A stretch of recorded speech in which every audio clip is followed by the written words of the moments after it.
भिन्न भाग 1। इस वीडियो में भिन्न की अवधारणा के गणितीय रूप की पुनरावृत्ति, समतुल्य भिन्न बनाना और भिन्नों को अपने सरलतम रूप में दर्शाना। टीचर्स, जैसे जैसे भिन्न की संक्रियाएं और जटिल होती जाती हैं, उन्हें अमूर्त रूप में समझना बच्चों के लिए और भी कठिन हो सकता है। हर अगली अवधारणा पिछली अवधारणा की समझ पर आधारित होती है, इसलिए ये बहुत आवश्यक है कि इसमें जल्दबाजी ना की जाए। यही कारण है कि इस बार आपको भिन्न के कई अलग अलग वीडियो मिलेंगे, जिससे आप भिन्न को विस्तार में समझा सकते हैं। मोहन के घर से बहुत अच्छी खुशबू आ रही है।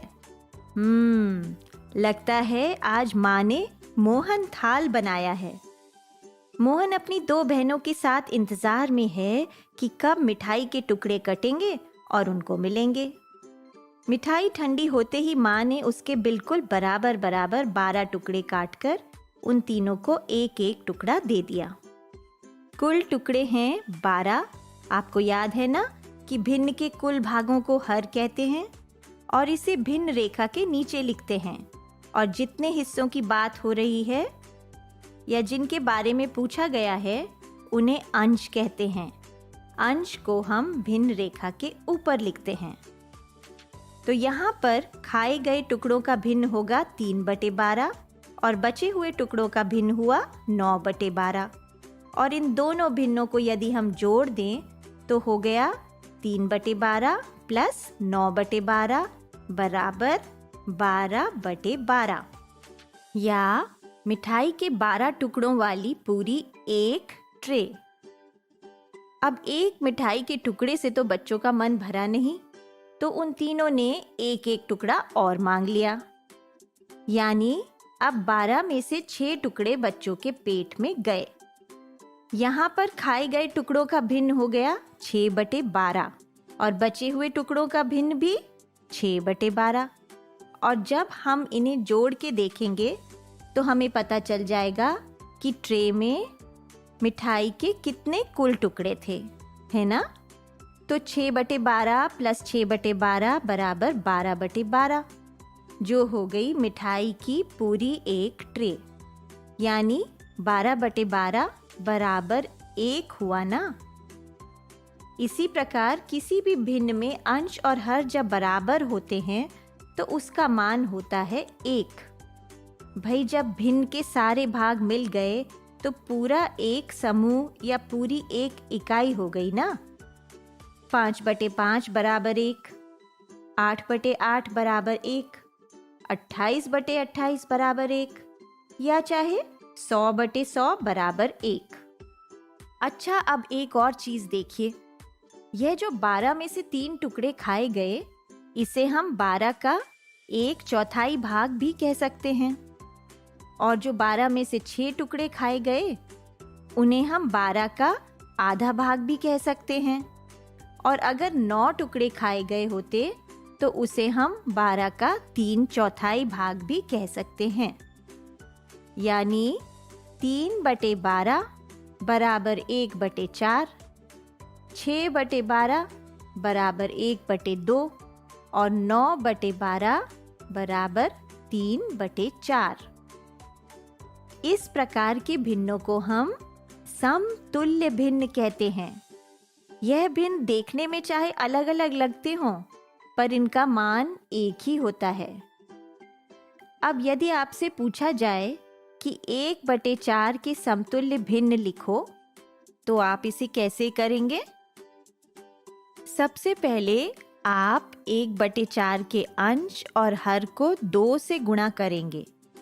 तो 1 गुणा 2 बराबर 2 और 4 गुणा 2 बराबर 8। यानी 1/4 का सबसे पहला तुल्य भिन्न हुआ 2/8। अच्छा, फिर क्या करेंगे? फिर आप 1/4 के अंश और हर को 3 से गुणा करेंगे। ठीक है? तो 1 गुणा 3 बराबर 3 और 4 गुणा 3 बराबर 12। यानी 1/4 का दूसरा तुल्य भिन्न हुआ 3/12। उसके बाद आप 1/4 के अंश और हर को 4 से गुणा करेंगे, तो 1 गुणा 4 बराबर 4 और 4 गुणा 4 बराबर 16, यानी 1/4 का तीसरा तुल्य भिन्न हुआ 4/16। इस प्रकार से आप 1/4 के तुल्य भिन्न बनाते चलेंगे जहाँ तक उसकी आवश्यकता हो। आगे जाकर भिन्न की तुलना में इसका प्रयोग किया जाएगा। तो आप समझ गए ना कि 1/4 और 25/100 का मान बराबर ही निकलेगा, चाहे यह देखने में कितने ही अलग दिख रहे हैं, क्योंकि यह समतुल्य या तुल्य भिन्न हैं। अब यह तो थी समतुल्य भिन्न निकालने की बात। हमें एक चीज और आनी चाहिए। हमें किसी भी भिन्न का सरलतम रूप या सबसे छोटा रूप निकालना आना चाहिए। उदाहरण के लिए हम लेते हैं 15/27। 15/27 में 15 और 27 का साझा अपवर्तक होगा। क्या होगा? क्या ये दोनों संख्याएं किसी पहाड़े में आती हैं? हाँ, 3 के पहाड़े में आती हैं ना। 3 पंजे 15 और 3 नम 27। तो 15 भाग 3 बराबर 5 और 27 भाग 3 बराबर 9। तो हमारा भिन्न हुआ 5/9। क्या हम इसे और सरल कर सकते हैं? क्या 5 और 9 का कोई साझा अपवर्तक है? नहीं है ना। तो फिर 15/27 का सरलतम रूप हुआ 5/9। चलिए अब हम कुछ और उदाहरण लेकर देखते हैं, जैसे 8/32। सबसे पहले हम 8 और 32 के अपवर्तक निकालेंगे। 8 के अपवर्तक 1, 2, 4, 8। 32 के अपवर्तक 1, 2, 4, 8, 16, 32। अब बताइए इन दोनों के समापवर्तक या साझे घटक कौन कौन से हुए? 1, 2, 4 और 8। ठीक है ना। तो 8/32 का सरलतम रूप निकालने के लिए हम इसके अंश और हर को इन दोनों के किसी भी समापवर्तक से भाग कर सकते हैं। आइए देखते हैं। 8/32 को पहले 2 से भाग करते हैं। 8 भाग 2 बराबर 4 और 32 भाग 2 बराबर 16। तो हमारा भिन्न हो गया 4/16। अब बताओ कि क्या 4/16 के हम समापवर्तक निकाल सकते हैं?